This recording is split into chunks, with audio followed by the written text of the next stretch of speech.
There you go. So officially welcome to our discussion on mid-career transitions, and your guide for this conversation will be Jody Hammer, who will introduce herself again in a second. I'm Dan Baker, and I'm the program director for the Global Reentry Program. Just briefly to tell you what that is, I see a lot of familiar names on the call, but some unfamiliar ones. So hopefully you found us online. We are full steam ahead with our career services program. We are offering a number of webinars each month. We're trying to average about 3 per week. Those topics will vary. For more popular conversations, we'll try to give a couple of offerings each week. Jody will determine which ones need multiple conversations. But we're also throwing in conversations like the one today that are in direct response to needs that we hear from our community. We're also going to begin the middle of the month a kind of open discussion, open topic, career talk, talking jobs with Jody. We're still working on the name, but we're thinking of eventually turning it into some sort of podcast or webcast that you can subscribe to. But we'll pilot that beginning in the middle of the month.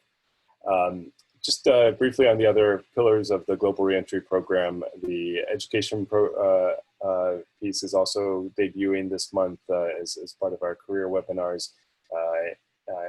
We are very aware of the calendar, and most of the graduate programs out there that we're in touch with have deadlines around the end of this month or in July for fall admission. A lot of those have been extended for RPCVs, and we'll be talking a little bit more about graduate schools coming up later this month. We are on the well-being pillar, still fleshing that out a little bit, but we do offer limited funding through our benevolent fund for RPCVs experiencing acute life circumstances. You can find out more about that on our website, and we have been blessed with a very responsive RPCV community who have helped fundraise for those needs. We also offer peer and emotional support through our community. A lot of that you can find through the Facebook group right now, but we are in talks with providers in our community about how to formalize that within our Global Reentry Program. Still more to come on that, as well as continued service. The final pillar there will eventually, as part of Global Reentry, offer you as RPCVs opportunities to stay involved. That would include advocating for the NPCA and for Peace Corps. We have very strong advocacy efforts in place, so you can find out more about those.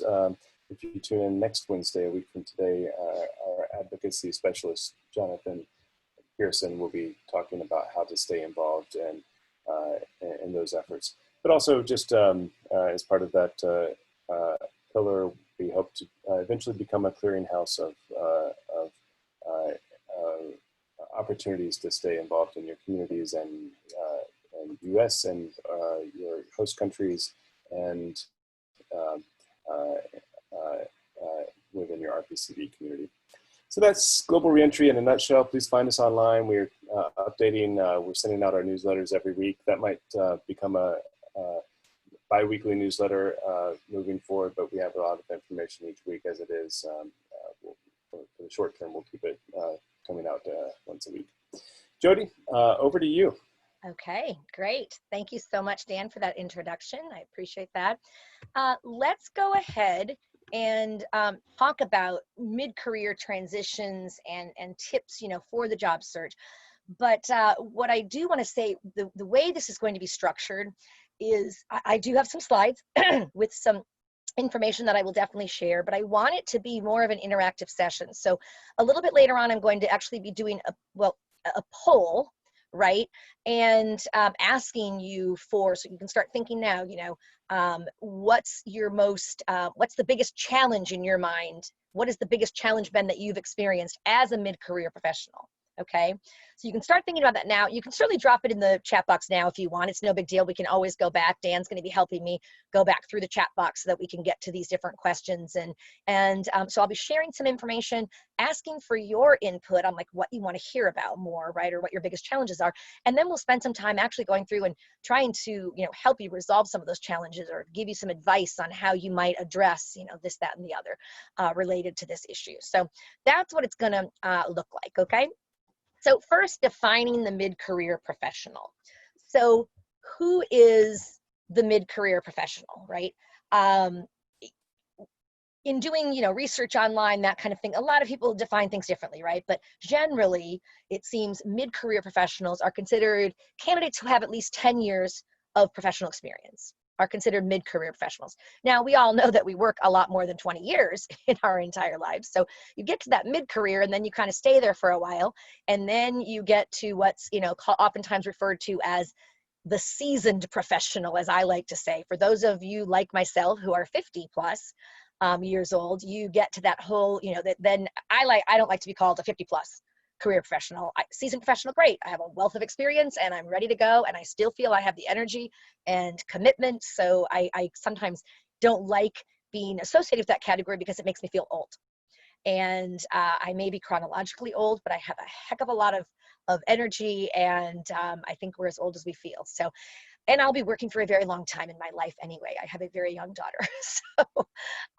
so I'll be working past normal retirement, I'm sure. So when you talk about mid-career and the seasoned professional, right, there are a lot of similarities, right? But some of the differences that you would find in the seasoned professional, you get into some of the challenges of sometimes being seen as, oh, they're just going to retire any day, or oh, they won't be able to get the technology as well. So there's all these misperceptions really about people just based on their age, and it really is a form of discrimination. So a lot of the advice that I give for seasoned professionals and mid-career professionals, to some degree as well, are ways to combat that, to make sure that you don't fall into that category where you're misperceived and such. So let's keep going here and see what we've got. So job searching, as a mid-career professional, there are actually a lot of benefits, right? You bring more experience, right? By nature, you have 10 plus years of experience. And I realize some of you may be tuning into this and you're not technically a mid-career professional yet. It's fine. You're going to be at some point. So it's better to know, I would say, in advance anyway. So some of the pros, you definitely have more experience to draw upon when you're doing, whether it's interviewing or writing, resumes, things like that, interacting with people, networking. We'll be talking about all these different areas, right? But that's definitely a plus. You have a proven track record, right? And strong references who can, likely you have strong references, right? You've worked hard, you have developed these references, and they can speak very highly of you. Just a tip on references, make sure that you keep in touch with them, and not just when you need them for a reference, an occasional, drop them an occasional email or, chat with them or whatever, every once in a while, just check in, so that they stay up to date on you and kind of where you're at and you on them. So it's not just this, every, maybe in 3 years or 4 years, you go back to one, your old, job reference. I think it's just better that way. And they'll feel better about being a reference still, because they'll remember you very well still. So those are pros, right? The cons, with the mid-career professional, you're kind of in the middle, right? And it's somewhat, one of the sources I was looking at, it talks about, kind of like I don't know if any of you are middle children, right? But that whole middle child syndrome where you might feel kind of forgotten. You're not the baby of the family, you're not the oldest, you're the middle.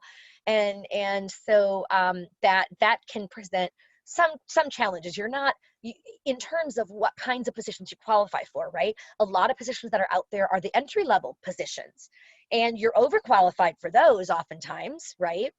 But you're not qualified enough with specialized skills to get maybe one of the upper or senior level positions, because in particular you're changing careers, right? That comes into play then especially. So it's tough. you're kind of in that middle where there's not as many jobs that are maybe available. And one thing that might necessitate is, and I'm not saying always, but sometimes if you know the industry you want to get into and you're passionate about it and you really want to be there, right? You might consider, if they don't have a lot of jobs that are kind of in that middle, you might consider starting at a job that maybe you're overqualified for. That might even require taking a salary cut, right? And while that's not fun, I personally have done it in the name of what I love and what I want to do. So it's in my past, and it's, I know what I love. I know what I'm good at. I know what I'm passionate about and what I want to be in. And so for me, it's more important to do what I love than, you know what I mean? But for others, you might have your sight on that senior level job, but you might need to initially be willing to take somewhat of a pay cut. Now, I'm not saying go in at, where you're literally, scraping and can't, pay, your mortgage, that kind of thing. But you might take a job that you're technically a little overqualified for, and then, work your way, you prove yourself, because you will prove yourself. You're an RPCV, you're talented, you're dedicated. If you're passionate about it, you're going to prove yourself. And then you're in a much better spot to be considered for those senior level positions before they even go out to the general public, outside of federal government, of course, this is, right? So that is something that you might want to consider too. But you might also, as a mid-career professional, you may have other priorities in your life that you need to, consider as well, right? Whether that is you now have a home, you have a mortgage to pay, you're not going to be able to maybe do a totally entry-level job, right? Nor would I necessarily recommend it, but that taking a cut might be harder for you to consider that option. Or it might be, you may not be able to consider that job in California because maybe you have kids and they're in a good school system wherever you are, and that's another factor, which is not bad. That's it's just more complicated. But those are all important factors when you're thinking about your whole life, right? It's not just about you and what you want to do. Chances are the older that you get. Okay, so let's see. So networking is, I just went back here and just skipped. I'm so sorry. So there are some of the limitations and stuff there. So let's go ahead and talk about. First of all, I think it's really important, right? You're thinking you're a career changer, right? You're a mid-career professional and transitioning. That was the title of this one, right? Transitioning as a mid-career professional. While some of you may be wanting and trying to get back into what you were doing before Peace Corps, for those of you who are just evacuated, and that's perfectly fine, and you will, go forth and do that. Many others of you are maybe looking, maybe as a direct result of your Peace Corps experience, you're now looking at, wow, I want to do something in my life that, is different than what I was doing. I, wasn't finding the reward, and maybe that's part of why you went to Peace Corps, people go to Peace Corps as mid-career professionals as well, and seasoned professionals. So maybe you want a drastic change when you get back, but you don't know what it is. And so a lot of that comes down to, doing some self-assessment, right? Some of the easy self-assessment where you write, look at your past jobs. What were the tasks, the duties, responsibilities that you really enjoyed? And what were the ones that you really didn't like, or that just gave your stomach, like, bleh, right? So, certain things that you just wouldn't want to do, right? That can give you a lot of insight into the kinds of jobs to look for, because as you look for the new jobs and you see their responsibilities, if you see that most of the responsibilities are not what you would love, but there's one or two bullets where you're like, oh, I love that aspect. Well, that's chances are you're not going to love that job if it's going to have mostly what you don't like to do, right? Now, that said, I do also understand, and just want to put it out there, I understand it's a very difficult job market. And so in the current environment, you probably are going to be more flexible than you normally would. You may not find that job right away that meets all of what you want, right? But if it meets some of it that can keep you, passionate, and maybe you're building a skill set in an area, like I'm not a big finance person. That doesn't excite me, right? So budgeting, things like that don't excite me. But, getting some experience in that can be very good. Not that I want to do it, as my full-time job, but so some of those kinds of things can help you become more qualified for some of those senior level positions that might have a little bit of budgeting. Might not be all budgeting, but you might need to, oversee a, a small budget and such. So having that at some point could be actually helpful, even though you didn't really enjoy it. Okay. Personality and aptitude tests, MBTI, the Myers-Briggs, many of you may have heard of that one. I am a classic ENFP, right? So you hear those 4 letters, right?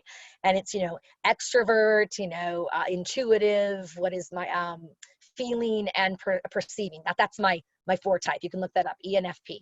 And I am absolutely that classic. I'm the extrovert. I love, I get energized by spending time with people. So I know for me, I want a job where I'm interacting with people, right? It's actually hard for me to be doing the online only. And I've always done a lot of that in my jobs in the past, but I'm used to having more of that in person as well. And I miss it. Now, some of my friends are much more of introverts, and they are loving this ability to just get their job done, do it well, and have extra time. And, so, I mean, it's what our preferences are, right?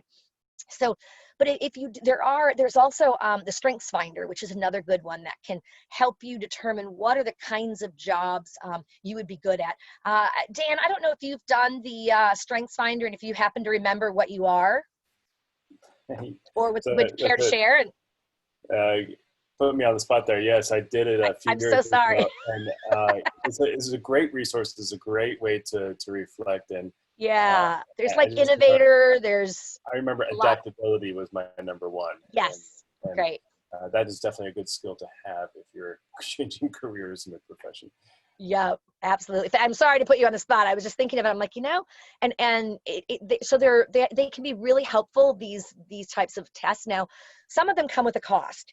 Not a big cost for like Strengths Finder, but still, I typically, you can get the free versions that give you pretty good insight. If you just go online and Google free version MBTI, I think it's the Keirsey temperament is what it's called, but just do free version MBTI and you'll get it.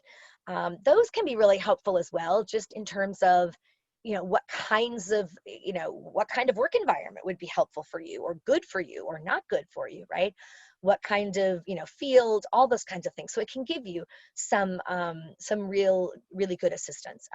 Now, my career design studio is one that's an internal, well, somewhat internal. It's if any of you have participated in Dr. Rhonda Anstead's career webinars that she's been doing for the last, 6 months, or it's been maybe even longer.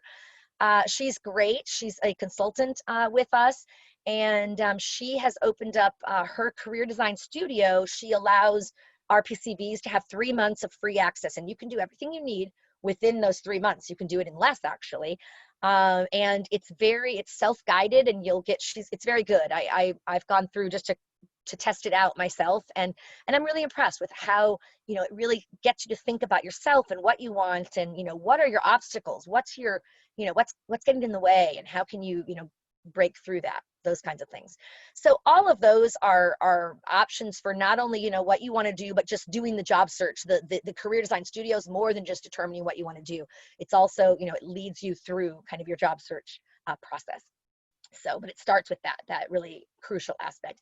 And then lastly, there's, acknowledge Hugh's note that he did 3 days with the career design studio and had to pay after day 3.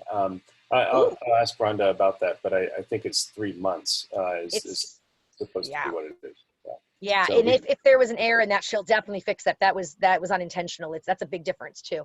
Now, the only thing I could see that might have had, if you signed up for it like a long time ago, so you were getting the emails and you just didn't activate, or not activate it, but you didn't start using the tool, but you had access to it until 3 days before, that might cut you off, because when it's access, and she could probably work it out so that you could get back in, but how it works is when you activate it and say you want to do it, and then whether you sit on it, like I sat on it for a week, didn't do anything, and then I was like, oh wait, I want to do this. So that would probably be ticking down on the clock. So hopefully that helps. And then lastly, just a few for more online tools, a lot of that include these and others.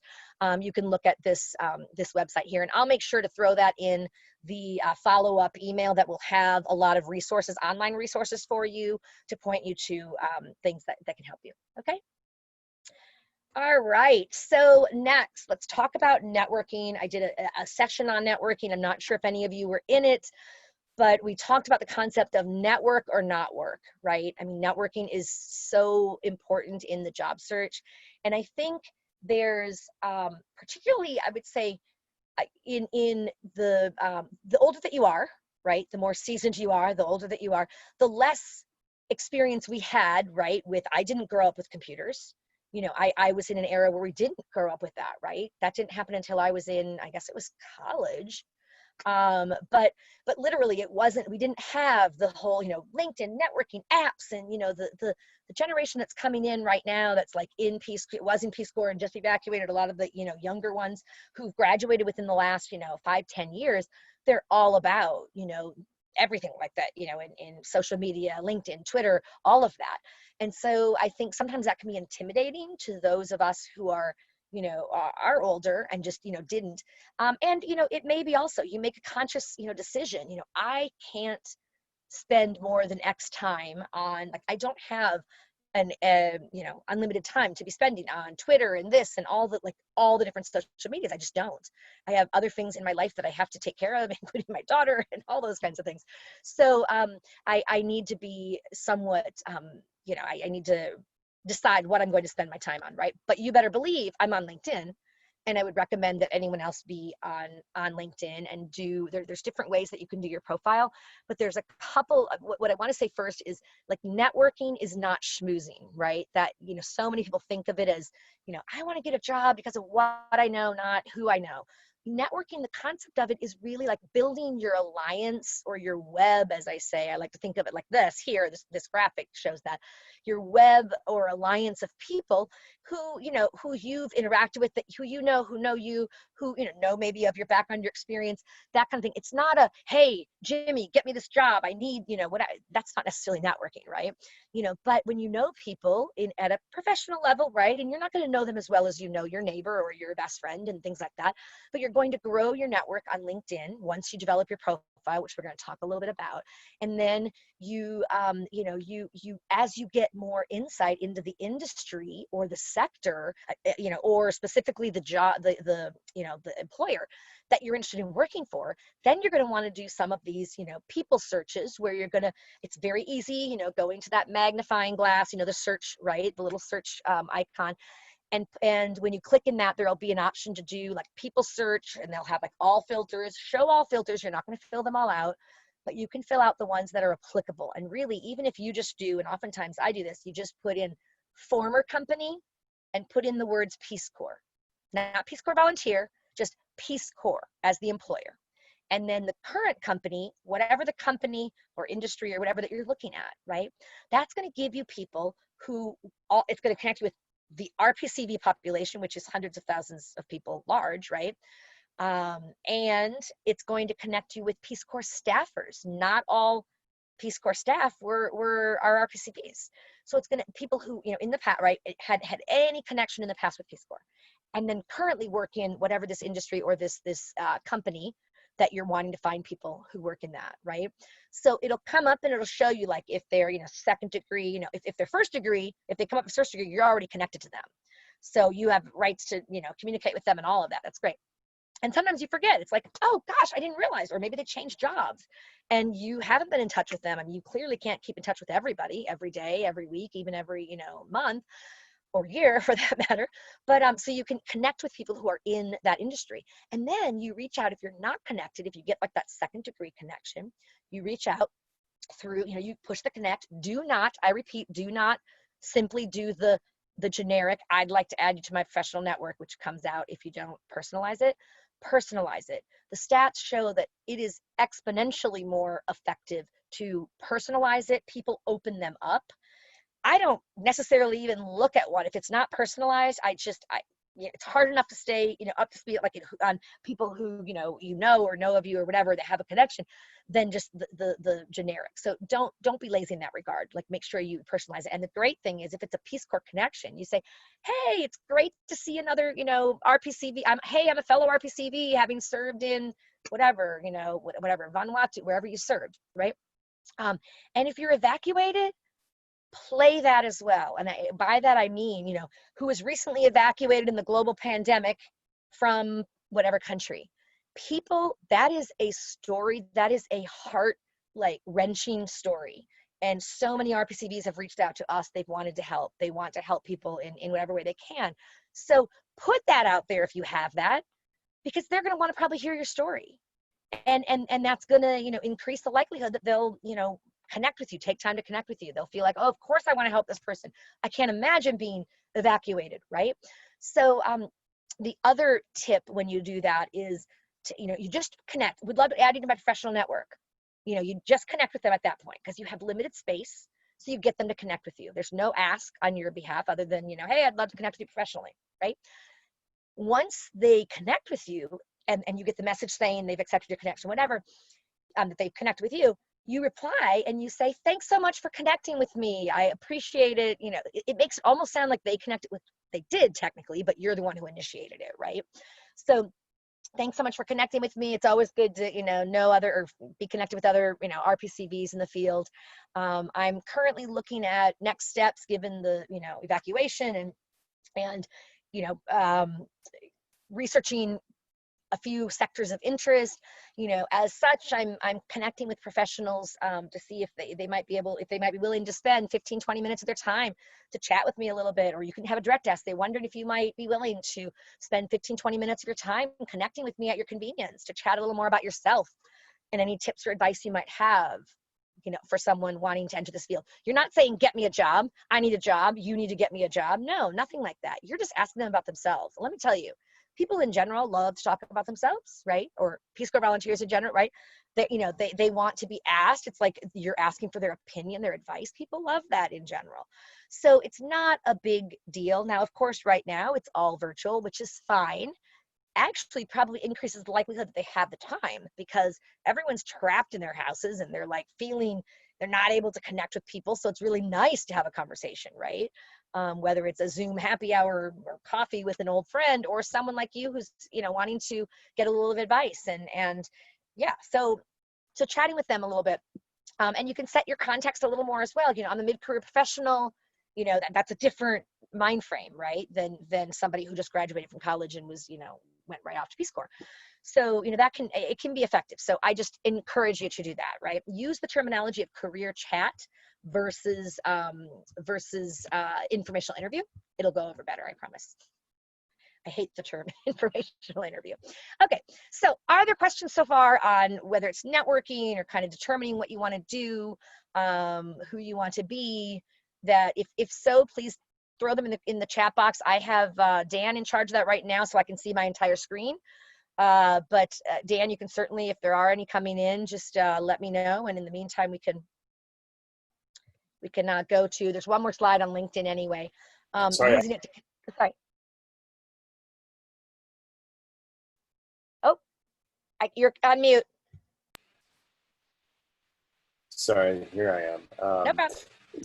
Sarah's asking about gig economy work. I don't want to get ahead of you if you're going to be talking about that in your slides, but consulting is an option right now. Are you going to mention that, Jody, or do you want to take a moment to ask about getting your foot in the door with gig economy work? Yeah, I was going to say if we maybe hold on to the, like with certain sectors. I mean, I guess yeah. I don't have a lot to say on probably gig economy, work right now, other than, I mean, have you done some research to see what kinds of opportunities there are, or have you done any of that? Because that's definitely not an area that's of like expertise for me that I'm as familiar with as like, international development and a lot of those. But Dan, do you have any? I don't know if you have any insight on that. I've not worked as a consultant other than with Peace Corps, which was a pretty unique situation. I would say my advice to you, Sarah, and to anybody who's interested in gig economy or just short term or consulting gigs, is to get in touch with a small boutique consulting shop. There are a lot of RPCVs out there who do this kind of work. See if you can get added to their list of people who they can refer jobs to. Oftentimes, probably most of the time, when these individuals are contacted, they already have something going on and can't take another job, and they often like to refer work to people within the RPCV community. And if you could just become a member of a small consulting shop, that would be a great way to start. Great. Oh, Yeah. sorry, I misunderstood Sarah's question. She's trying to get out of the gig economy, but Oh, I, I think it's still my answer still stands, because it's a great way to get into a new industry is to contact consulting shops within that industry. Yeah, we'll we'll take that in context later, Sarah. yeah. And I think, I mean, if you're asking, I was assuming you were maybe asking about like impacts with COVID-19, what are the impacts with it? And I was going a different direction in that. I'm really not as familiar, but with the consulting, you know, as Dan was alluding to as well, sometimes that can, when you do get into those temporary short-term kind of, you know, consulting, you know, gigs, obviously I'm sure you're putting your best foot forward and really, you know, trying to make, you know, a great impression so that, you know, when they do have those other jobs, they can, you know, come back to you as a, you know, as an option. But I totally understand your desire to get out of it in terms of sometimes it is oftentimes less secure, right? It's the very short term. So you don't have that long-term security, which I think can be hard. So, all right. So LinkedIn here, one more slide on LinkedIn. We've covered a little bit of it, you know, using it to connect, of course, but also the people search kind of that we talked about, and then searching for jobs. LinkedIn has a lot of jobs that are listed. So it's a good source for you to look for jobs. And lastly, there's so many job search tutorials on LinkedIn. You'd be amazed at how much they have for helping people not only build an effective profile for yourself on LinkedIn, but how to use it, right? And I do want to mention, I mean, you know, you do have the premium version, which is the paid version, which I forget how much it is, if it's $25 a month or I forget, quite honestly. I don't necessarily feel that it's necessary, that it's needed to do that as a job seeker. I think as a recruiter, many companies will pay for that because it's not a lot of investment for them, and it gives the recruiter a lot more flexibility with how they can access clients. So it makes a lot of sense in that regard. But when you are on the job search end, you can do pretty much all you need with the basic. I mean, the big difference between the two is the like you have a limited number of searches per month under the link. I don't know what it is, but under LinkedIn, you could certainly do some research on LinkedIn versus LinkedIn Premium. What's the difference? But you can get around that as well to a large degree. You know, when you're doing those, what I was saying, those people searches or whatever the all filters, when you're searching for connections, you can do those. And then when you get the searches, instead of just clicking on what comes up, that's what counts against you. I've been told, and Rhonda did a really great job of explaining this in her LinkedIn session that's on our website, the recording is. So if you go to the Global Reentry website, I mean, if you just go to, you know, peacecorpsconnect.org, Global Reentry's on the front, on the page, but you get into the Global Reentry and there'll be career webinars, then it lists. And there will be ours that are spotlighted that are taking place now. And then there's a whole other section that'll talk about Rhonda Anstead. And her LinkedIn one is really good. If you remind me, Dan, if you remind me after this, sorry, I don't have a pencil to just write that down right now, but I can include a link to that for folks so you can actually see that in the follow-up. It's somewhere in her recording. You'll have to listen to the recording to get it. But she talks about there's specifically ways to get around so that it doesn't count against you. How I always described it was when you do the premium for 1 month, you get it free for a month. But just remember to cancel it, because otherwise you're going to be paying every month and all of that. So if you sign on for the freebie 1 month and you use it really hard, like you're ready to do your search, you can do as many people searches as you want, you can do all the stuff with it, right? But I would say have your whole profile. Don't activate that until your profile's all ready. So if you're spending time on finishing your profile, do that when you're in freebie mode. That doesn't impact it at all. But once you're ready to actually do that search, then I'll try the premium, do it for a month, get everything you need, the contacts and stuff, and then you can cancel it and you don't need it for further. So that's another way to kind of get around that system. So, but there's a lot of good stuff on. Oh, sorry. I don't know, that just came up. Whoa. All right, here we go. So let's go. Um, you're in LinkedIn. You're going to tailor your most important for job career changers, right? If you're changing careers, it's all important. You want to do a really good job on your LinkedIn, but your title that you choose and your profile, really consider having a title. By default, they're going to use your most recent title, right? Whatever that title was. And that may or may not speak to what you're going into. It probably isn't if you're looking to change careers. It's probably not going to be as effective, that last one. So you can change that and make it more in line with what you're looking to do, right? So what, project manager, whatever you're trying, you can put more than one even there. So go in and look at some of the samples and such, and their tips and advice to see. There's so many options. But then your profile section or your summary section, this is unlike a resume. You can actually use full sentences, and many people think you should, and I think it's great. You can show your writing style, all of that. Now, I like very short paragraphs if you're going to do them.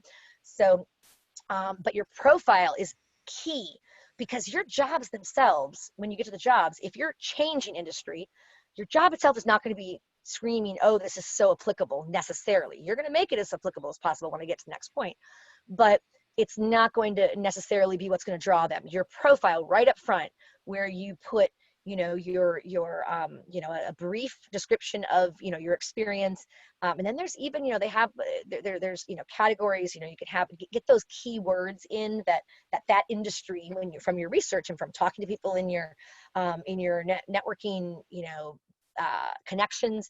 Get what kinds of skills are most important in this industry. I mean, what is get those kinds of things. Look at the jobs that are being posted for that career and highlight what are the skills, and just keep tally of those, and you're going to start to see a lot of overlap.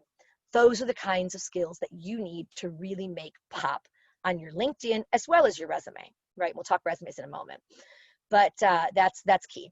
And then within your jobs themselves, really focus on those transferable skills, right?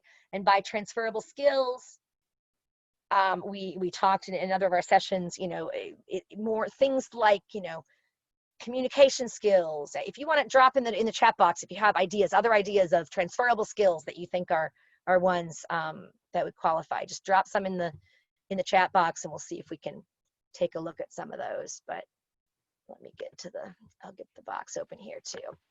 So yeah, so let's see, in Africa experience, let's see, anyone have some thoughts on? Great. Project management, time management, that's a key one. Teamwork, that's a huge one. How can you work with others? How well do you work with others? That's huge. Team building, yep. Some folks, yep. Oral and written communication, great.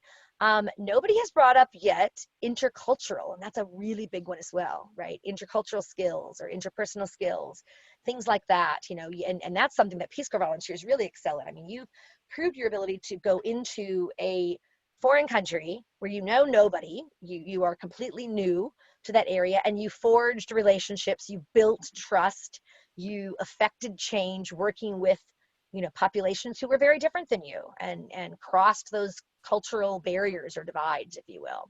So that's key as well. Okay.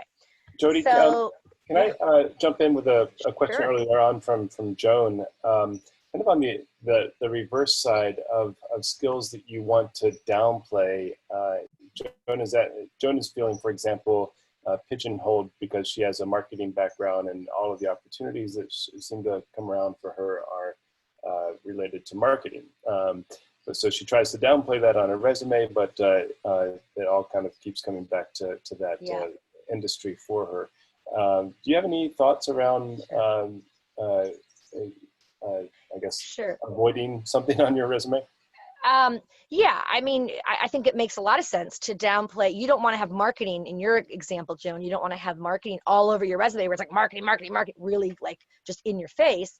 You would want your profile to definitely focus on, things like project management, or, say whatever whatever other kinds of skills that you also have some experience in, of course, but it's not, marketing, and if that's what you're getting. Now, my question would be more, where are you getting it? It sounds like these are jobs that are coming at you where you maybe have your profile or your resume shareable or viewable to employers. So what's happening there is they're seeing your skill set, and it's coming out really clearly, the marketing, which is why they're reaching out to you, right? So really trying to change some of those items. I mean, there's only so much you can do as well. I mean, yes, your job titles in the past, if you were a marketing, whatever, that's going to draw people. So you just may not pursue that one, but maybe it's did you have another, not a formal title, but a role? For example, maybe you were a marketing, specialist slash, and then was there a role where you had, event planner, where you were the events planner for the, annual this and that, and, other things, where you could have that in the title too. And then the other thing you might want to do in your profile, at the end of your profile, you're going to want to really talk about what you're seeking. If you're talking LinkedIn, if they're getting you through LinkedIn, that's where you seeking professional opportunities in field, allowing me to, expand or, utilize my XYZ skills, whatever. You can use some of that language too to try to tailor it more so that if they read the profile, but oftentimes if they're just glancing and they just see your job titles, they could make that decision. So that's a little hard. But again, in your networking, you'd be also doing that and be very clear on, while I really value the marketing experience I have at this point, I'm looking to parlay into my XYZ skills into this area. And, and ask those kind of questions when you're doing your networking, interviews as well, right? Your career chats, asking them, as a mid-career professional with X years of experience specialized in marketing and I'm really looking to, break away from that. I've gained a lot in it and but my passion at this point is more, and what tips would you have for me? What, like to see what they say. Okay. Any other questions in there that we want? All right. Okay, now this is just, I put a sample in here that I got from Top Resume, online here. And, I'm not saying that it's perfect, but it's a resume that this style works better for a mid-career professional because they more have a title or they have that experience. For somebody who's just coming out, it's hard for them to have that built in, like, who am I as a career professional? So this style can work better than some other areas. But I want to talk about the top, having your the person's information. And this is one from the webinar, from online. So it's just a makeup type of one, where you have your phone, your email address, and then your LinkedIn URL as well. That's important. I just read a stat, and I'm trying to remember what the source was, but it was a huge percentage. It was well over half. I want to say it was like 80% of recruiters will look at your LinkedIn profile, which is just, I mean, I knew that a lot of them did, but that seemed even more than I thought. So I think it becomes even more important. But when you can shorten your URL profile or your link, the default's going to have like your name and stuff, and then all these random numbers, so it just gets really long. Go ahead and you can edit that when you just go to your profile and you click on, where you have your LinkedIn, the URL, and it'll say, do you want to, personalize? You can shorten it as long as it's not taken by somebody else. So if you have a very popular name, you're going to probably have to add something else to it. But, it could, like Jody Hammer might be taken for me. But where it's the LinkedIn / whatever Jody Hammer, but you might have Jody Hammer 1 or 2 or whatever, but the initial one might be something like my name and then 6582479, like weird random numbers. Do the other because people can remember that. It's like, oh sure, my LinkedIn profile is just my name, whatever. That can be a lot easier for people to remember, and it takes up less space on your resume. So that's, I think, key as well.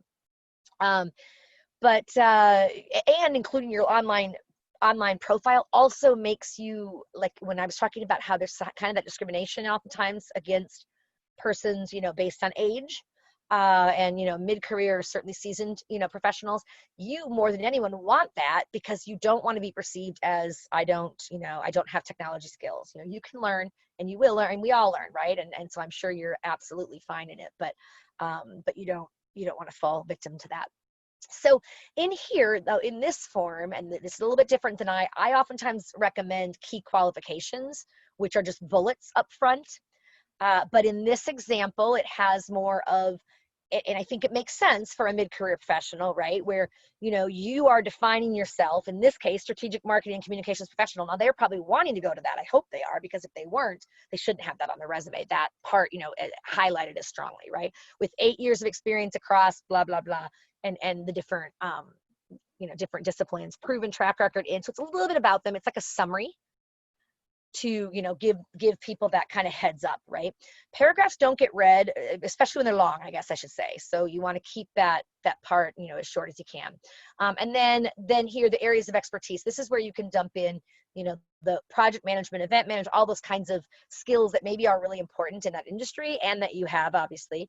So they can see it and be like, oh wow, this is a good lead. There's different thoughts on this as well. And again, I even have mixed thoughts on it, because in some ways, the expertise, when you just list the, you know, bullets of so many things, it can be like talk is cheap. It's like, oh, you just put that there, but what does that really mean? So you need to have that in my mind. If you're going to use that, you need to have that backed up in your resume.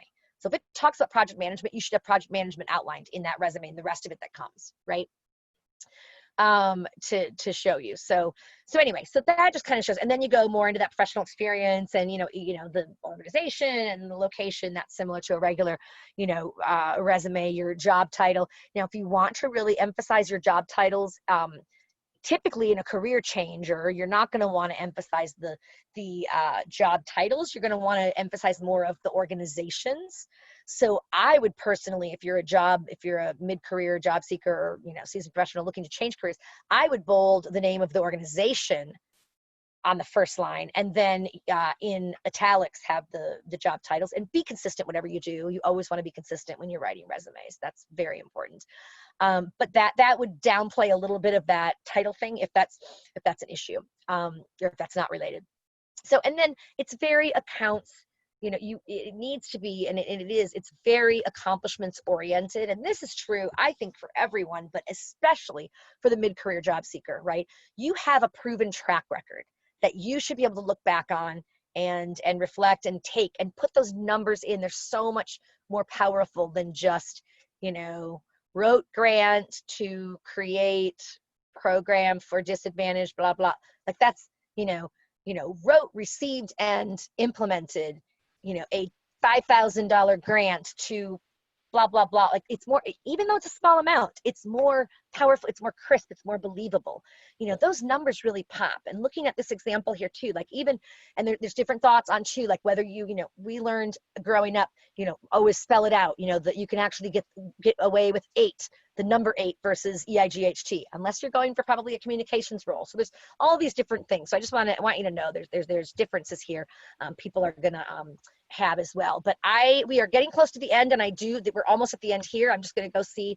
I wanted people to drop in, if you haven't already, what's your biggest challenge in your mid-career professional job search? Just drop the answer into the chat box, and we'll use the rest of the time that we have to, you know, we'll try to answer some of those. And then of course I can certainly stay on later, but I do want to respect your time. Anyone who has to drop off, we certainly, you know, understand as well if you do need to. So. And Jody, I'll jump in here. Great. I might just share my personal life experience with mid-career job changes, but yeah, I also want to say, just in response to a lot of the thank you for sharing where you are in your life. I know this is being recorded, so those of you who are brave enough to share, thanks. I think a good way for us to respond to a lot of your specific industry challenges is something that Jody and I are talking about already, to have more industry-specific career chats in the coming months, and maybe highlight employers or highlighted sectors.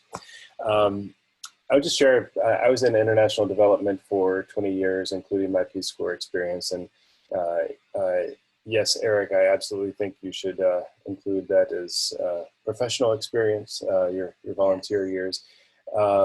So after about that amount of time, I decided that after starting a family that I didn't want to do all of the international travel. So I started looking at domestic nonprofit opportunities. And I had always been very fond of an organization called Outward Bound from my experience as a youth. And thinking about my future, I would be interested in being an executive director of a nonprofit someday. And I realized that to do that, the requirements that I'm looking at on those types of jobs really require a lot of fundraising experience. So I thought to myself, it's either grad school and take myself out of the job market, or get some experience some other way. So I ended up taking a job with Outward Bound doing fundraising, and I didn't have a day of experience doing fundraising before applying for this job. And I think the reason that they were interested in me was, one, I had stayed involved with volunteer efforts. I was on an advisory board with them. So the takeaway there is, if there's a nonprofit especially that you're interested in working with, find other ways to get involved and help them. Even if you're not interested in fundraising per se, help them with fundraising efforts, get involved, try to become a member of their board or their activities. If you're playing the long game here, then there's a lot of ways to kind of insert yourself into the activities of organizations so that you become a known entity with them. And mostly when you get to where a lot of us on this call are in your careers, you kind of know the types of organizations that you want to work for at this point in your life. So that's my tip to you. It worked out. I did the job for about a year, and then I took this job, but came away with a lot of good experience. We will say that I had to swallow my pride. After being in a leadership position, I took a middle management position, and that was the give and take there for going into a field that I didn't have any experience with.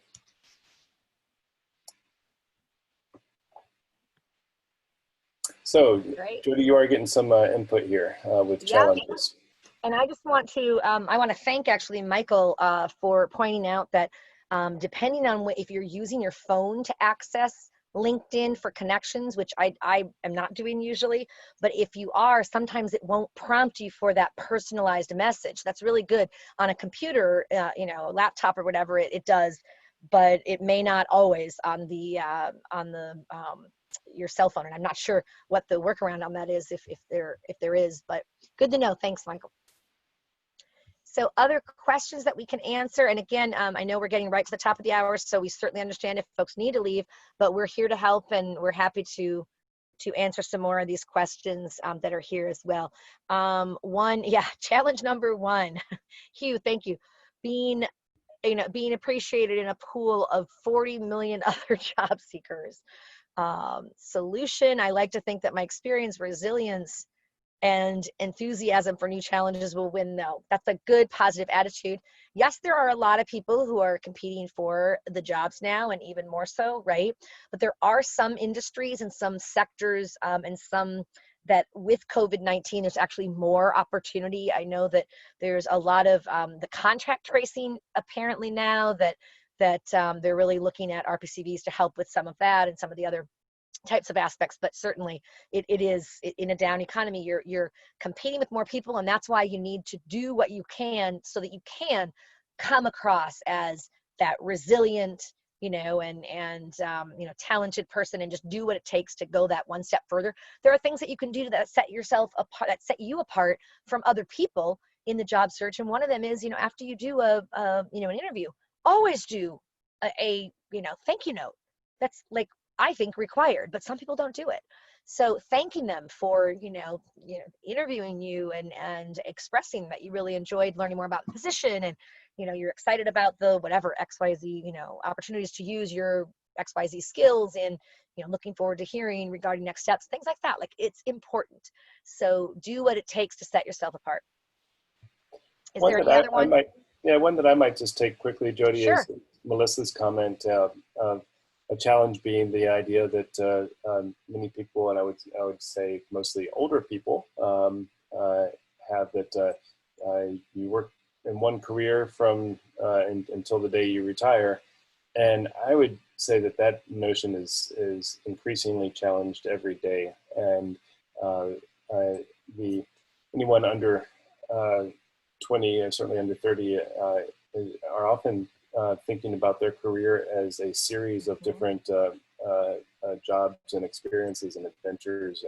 And at least in this country, there's all this talk about the gig economy. So I think that might be a challenge if you're talking to more senior or older, more established employers, but uh, any employers that are used to hiring millennials definitely are not thinking that they're going to be around for forever. Right. Well, and the truth of the matter is, I mean, the number of different jobs or careers that people have in today's day and age is so much greater. I mean, thinking back to, my parents, my grandparents, certainly. I mean, they had, one job for, 30, 40 years. I mean, it was like, that's just unheard of, almost unheard of these days. So, yeah. There's another question in the queue from Melissa, and she says, biggest challenge, potential employers taking me seriously as someone seeking a job in a different field. I feel like it can appear like some odd whim or personal interest instead of a complete career shift. And Melissa, what I would say is, I think that is up to you to make that case very strongly to help them to understand, because you're right, on the surface, if you just got an application and it wasn't very tailored and it just had the resume that you used for your past jobs and stuff, they might be like, oh, well, this is kind of random. Maybe she's, why is she interested in this, whatever. But if you really took the time to, like, tailoring your job and your key qualifications to emphasize those things, and in your interview, for your question about tell us about yourself, which is almost always asked, we know that, right? You should definitely have a very well rehearsed, not scripted, but maybe some bullet points of what you want to say so that it comes out extemporaneously. But that you can say something like, I'm really, I bring X years of experience in the da da da da, and at this point I'm looking to parlay or apply those to da da da da da da, and so you really give them an answer of why you're there and why you're applying for this job. It's not just random. You are really interested in this role, and this is why. So make that case for yourself, and you can start to do that also even on your LinkedIn profile. If you have one industry that you're really targeting. So hope that helps. Is there another one, Dan? Let's see. I think McKenna's just got a lot of traction and about being seen as overqualified Yep. for entry level and underqualified for mid-career. And I just to return to that idea again, Yep. that's finding that sweet spot. I mean, that's why we're all on this call today. It's Right. a difficult thing to do, but those mid-level positions do exist. Yeah. They're not There are necessarily some. unicorns. Yeah. Yeah. But again, and sometimes you might be willing to take, somewhat of a cut, and like, Dan was saying in his experience, he took a job that was, not as high as a job that he was working in beforehand, but it set him up very well for the future. So, um, let's see, what is this? Another challenge, just the general idea that people have that you must be in a single career for your entire lifetime. You know, I'm that has definitely changed, right? If somebody has that, I would imagine it would probably be somebody who's either retired and reflecting on their own experience, and I stayed in one career path for 35 years, you should too, maybe like a grandparent or something. But I think in today's day and age, by and large, people understand that you're not going to be in the same, job for, forever. I mean, being in one job for 20 years is huge these days. That's like not very, not very common. Okay. And it's okay. People don't, I don't think. Now, if you're doing like 1 year here and then 1 year there, and your job, you're changing jobs every year to 2 years for a long period of time, then you become viewed as maybe being a job skipper, or, oh, they can't settle in, they're going to just leave me, and when I invest all this time and training and money in them, and they're going to do what they did to these last 4 organizations or whatever, that can be more of an issue. But let's see a few others here. No, one thing we haven't talked about, Jody, Yeah. is retooling, and and education to meet the requirements of your new position. And that's an area where I think the RPCV community can also help you out. And Yeah. even if you're doing some research and you're interested in, I don't know, marketing, that was an industry thrown out there earlier, and you don't want to go back to a full-time graduate degree program to do that. There are a lot of certificate programs out there. There's a lot of learning opportunities that also help you network. So as part of your networking, I'm sorry if Jody already said this, but definitely look at RPCVs within the university space, within higher ed, because they can often let you know about certificate programs, diplomas, or just free online educational resources, or literature. And a lot of things are free now, just FYI. With COVID-19, a lot of universities have opened up many programs so that you can get different certificates or different classes at least free, which is nice. There's a good question from Alicia here, Dan. The challenge transitioning out of foreign policy, nonprofit industries that know and value Peace Corps experience, and into media film production, where I generally feel behind and feel it's hard to legitimize the work I did in Peace Corps to a new field while lacking the portfolio with published works to back up my skills. You're obviously changing into something quite different, right? But I would ask you, one way that you could build your portfolio, you don't have to have a job that has that in the title. You could do that, pro bono, working with some cause that you believe in. I mean, we at NPCA were recently looking to do a small short video on, about the Global Reentry Program, like a 2 or 3 minute video. And so we're looking at, who might be able to help us? So, things like that. If you help with, on a pro bono basis, even, with different organizations, you could then put that could be part of your portfolio. You could have a link to that finished product, and then it increases that. I would also point you to, like you probably did, maybe you did some work in Peace Corps in the film media. Maybe you weren't able to finish it because of the evacuation, I don't know, but if you did any work there, I would definitely just get that as finished as you can, and put that in your portfolio as well. So anything you want to add to that, Dan? Sorry, I'm still no problem. Through I know. We're taking turns. That's great. There's some great comments there.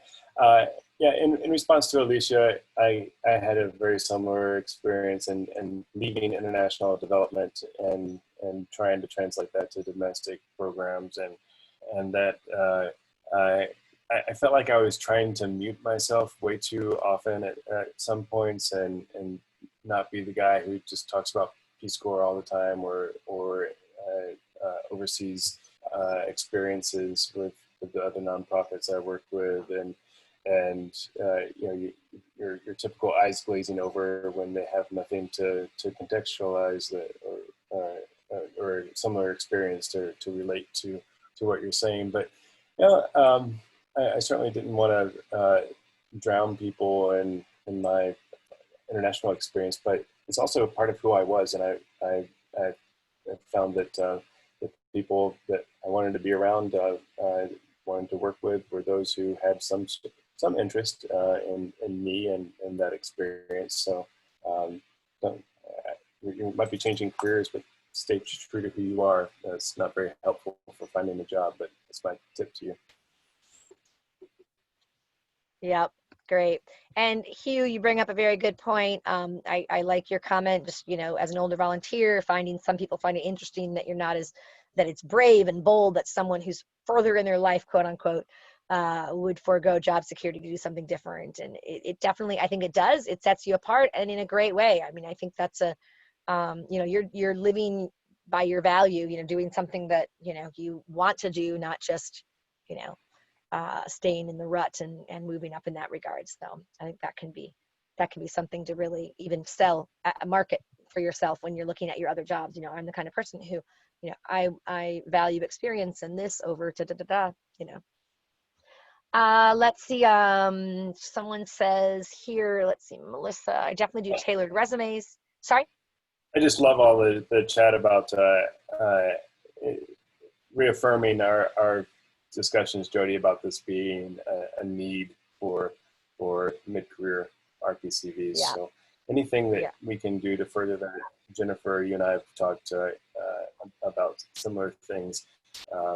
Monica, others, if you're interested in forming some kind of group, that's what NPCA does. We form groups, so we can talk.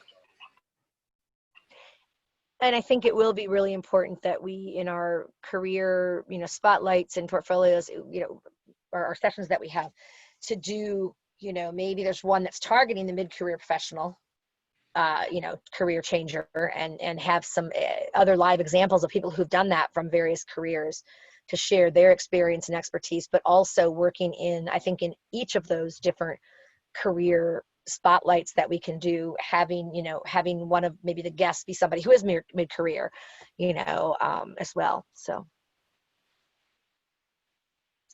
great. Are there any other ones? Let me see here. Thoughts on going back to school for another degree? Is that, did you talked about education a little bit, Dan, but I don't know if we did that one in its entirety. I want to acknowledge Anna's suggestion, and Anna, I would really encourage you to join our discussion a week from today.